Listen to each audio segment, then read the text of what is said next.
Pour 19 millions d'entre vous, ce matin, la sentence est déjà tombée. Pas une panne, pas une rayure, un autocollant. La vignette critère. Quelques euros de plastique sur votre pare-brise qui pèse aujourd'hui plus lourd que 30 ans d'ingénierie. Votre diesel peut être irréprochable, entretenu au carnet, capable d'encaisser 300 000 km de plus. Si la pastille affiche le mauvais chiffre, en ville, votre voiture ne vaut plus rien.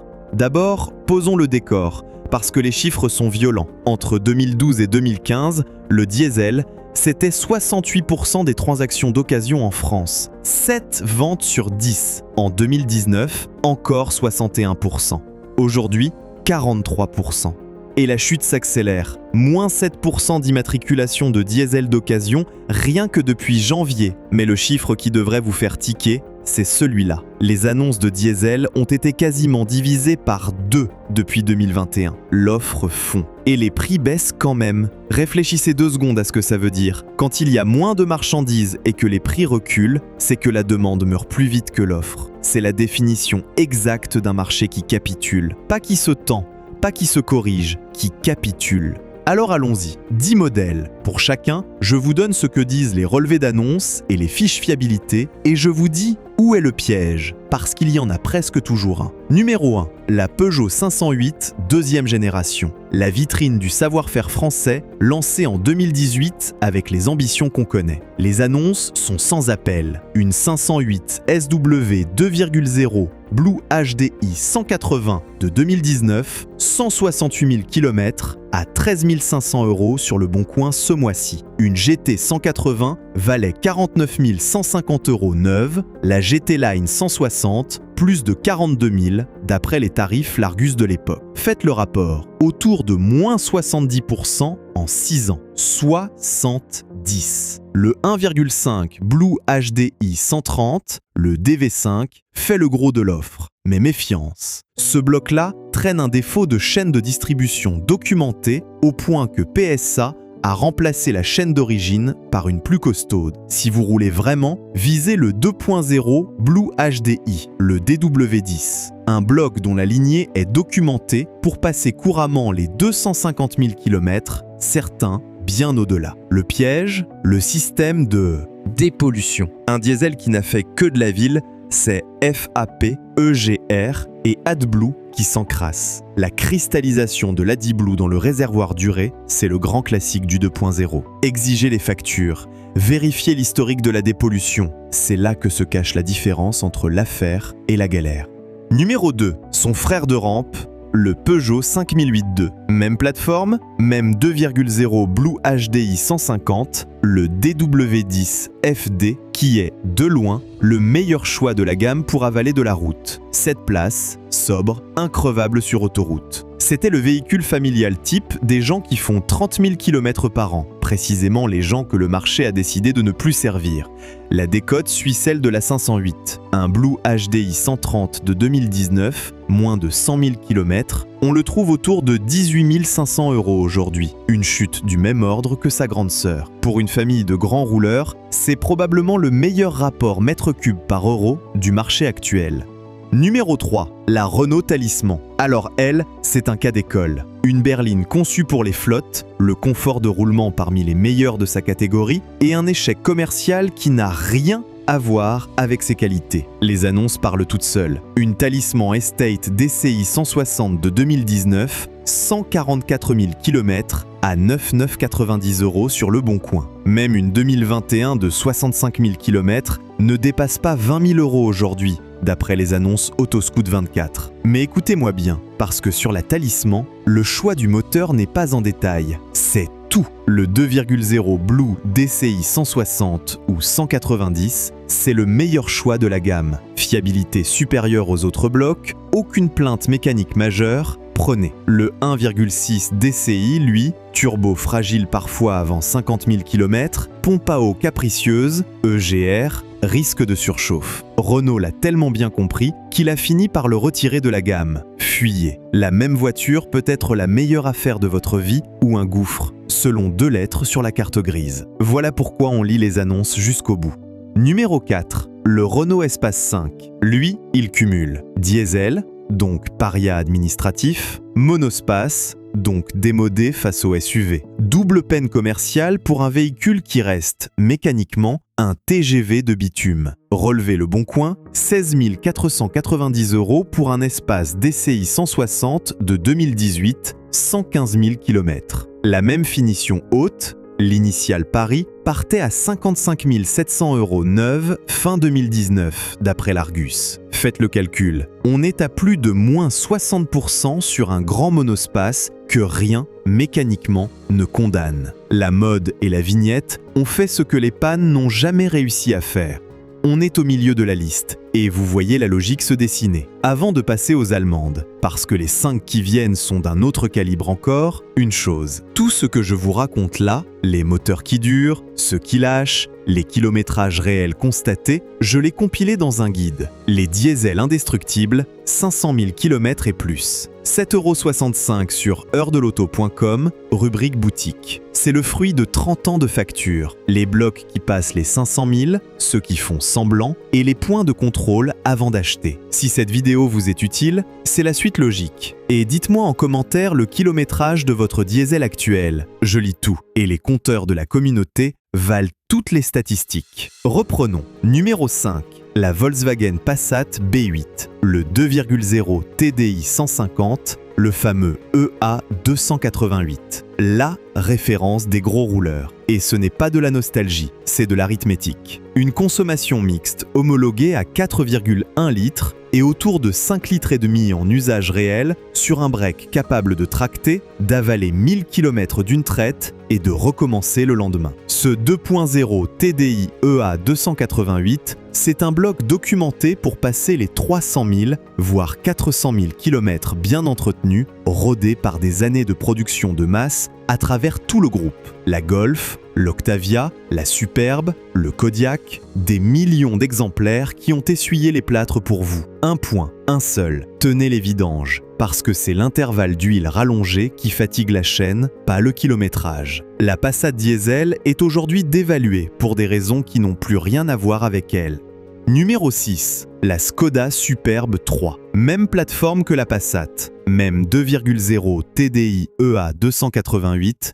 Plus grande à l'intérieur, soit dit en passant. C'est exactement la même lignée documentée pour les 300 à 400 000 km. Des témoignages passant les 230 000 sans rien toucher au bloc. Surveillez la pompe à eau, c'est son seul vrai point faible connu. La voiture rationnelle absolue, vendue au prix de l'irrationalité ambiante. Si vous cherchez le maximum de voitures par euro dépensé, c'est probablement elle, et je pèse mes mots.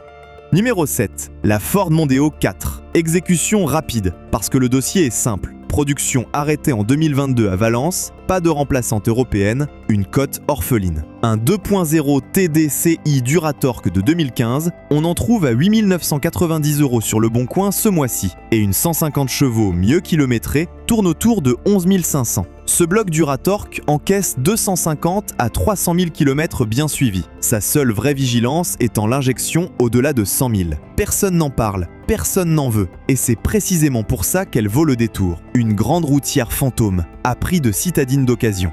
Numéro 8. L'Opel Insignia. Là, je vais être honnête avec vous, parce que c'est mon rôle. C'est la plus risquée de cette liste. Les 2,0 CDTI de la première génération traînent des casseroles documentées. Volant moteur bimasse qui casse parfois dès 50 000 km, turbo fragile avant 100 000, EGR qui s'encrasse. Celle-là, on la laisse aux courageux. Mais l'Insignia B, après 2017, en 2,0 CDTI 170, avec un historique complet, entre 12 800 et 15 000 € d'après les annonces Le Bon Coin et la Centrale, pour un vaisseau d'équipement et de surface. C'est l'achat pour connaisseurs exigeants. Soit vous avez les factures, soit vous passez votre chemin. Pas d'entre-deux. Numéro 9. La BMW Série 3 Diesel. Et ici, ouvrez grand les oreilles, parce que c'est le contre-pied le plus important de cette vidéo. Tout le monde croit que BMW Diesel égale tranquillité bavaroise éternelle. Faux. L'ancien moteur, le N47, celui des F30 d'avant le restylage de 2015, traîne un défaut de chaîne de distribution reconnu. La chaîne est montée à l'arrière du bloc. Elle s'étire, elle prévient par un cliquetis au démarrage, et quand elle lâche, c'est entre 80 000 et 150 000 km, pour une réparation qui dépasse couramment les 3 000 €. Celui-là, on l'évite. Mais son successeur, le B47, monté sur les F30 de fin de série et les G20, BMW a relogé la chaîne à l'avant et corrigé le défaut. Un bloc taillé pour passer les 240 000 km, documenté sur entretien strict, avec pour seule vigilance connue la vanne EGR, le turbo et surtout la qualité de l'huile et des intervalles courts. Une propulsion premium, un 4 cylindres d'ingénierie sérieuse, bradé parce que le mot diesel fait fuir l'acheteur urbain. Le malheur administratif des uns fait le plaisir routier des autres.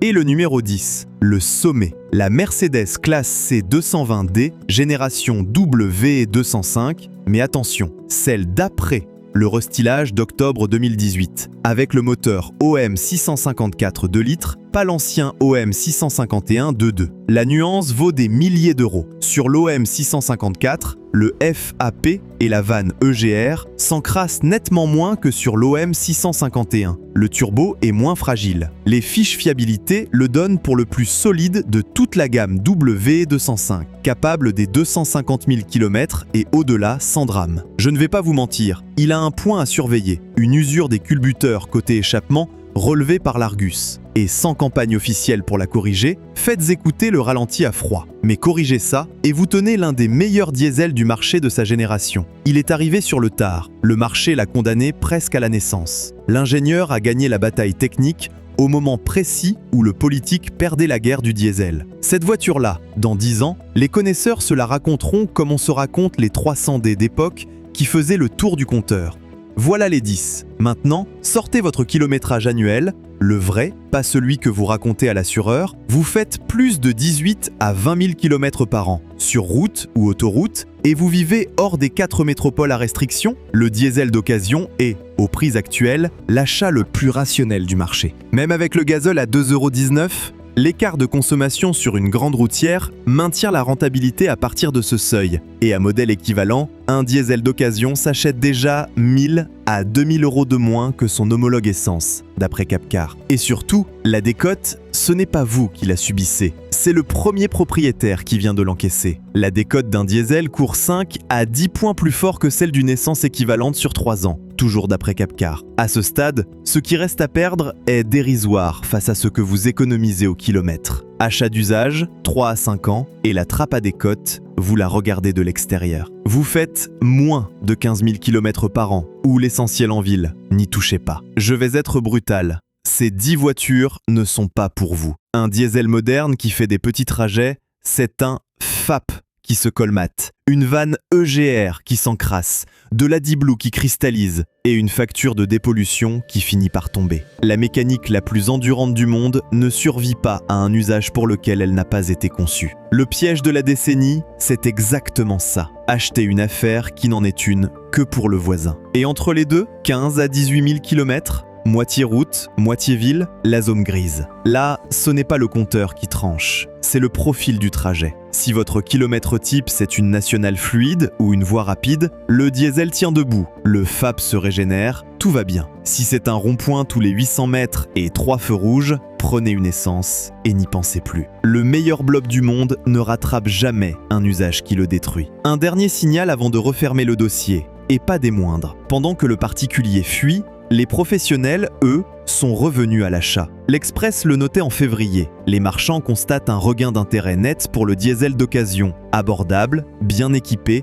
compréhensible dans une transition énergétique que plus personne ne comprend. Un diesel utilitaire bien tenu, un Kangoo, un partenaire, ça se revend en quelques jours parce que l'artisan, le livreur, le commercial, eux, n'ont jamais cessé d'en vouloir. Et derrière, ce sont toujours 19,1 millions de diesels qui démarrent chaque matin dans ce pays, d'après le SDES. Alors quand le type dont le métier est d'acheter bas pour revendre correct se remet à remplir son parc de diesel, posez-vous la question. Il sait quelque chose que la pastille ne dit pas. Les marchés se trompent souvent, les marchands rarement. Et il reste une question, celle qui fâche. Combien de temps la fenêtre reste ouverte ? Parce que c'en est une de fenêtre, et elle a 2 battants. Côté achat, tant que la peur tient les prix au sol, vous achetez de la mécanique prouvée au prix de la mécanique condamnée. Côté revente, soyons clairs, ça ne s'arrangera pas. Les critères 2, vos diesels d'après 2011, ne sont visés par aucune échéance nationale votée à ce jour. Mais personne ne signera pour vous garantir 2028 ou 2030. Si vous achetez pour rouler,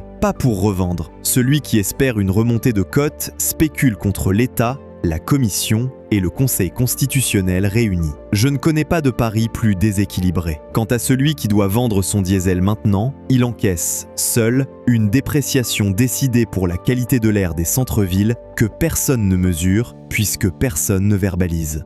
Le périurbain paie, le rural paie, et l'État continue de percevoir la TICPE sur chaque litre de gazole de ceux qui n'ont pas 25 000 € pour changer de voiture. On en met là. 10 voitures capables de 300, 400, parfois 500 000 km, liquidées par un autocollant, un calendrier fiscal et un D3. Un parlement qui voque leur grâce, 9 juges qui l'annulent pour une histoire de wagon législatif et 19 millions de conducteurs qui regardent leur cote fondre dans un silence administratif total. Le marché s'est trompé de coupable, l'État s'est trompé de méthode. Et au milieu, pour le gros rouleur lucide, il y a la dernière fenêtre d'achat intelligente du thermique français. Elle ne restera pas ouverte longtemps. Les annonces sont déjà fondues de moitié et les marchands, eux, ont recommencé à acheter ce que tout le monde brade. Le diesel n'est pas mort de ses pannes, il est mort d'un autocollant. Et c'est l'autocollant qu'il faudra rappeler un jour, pas le moteur.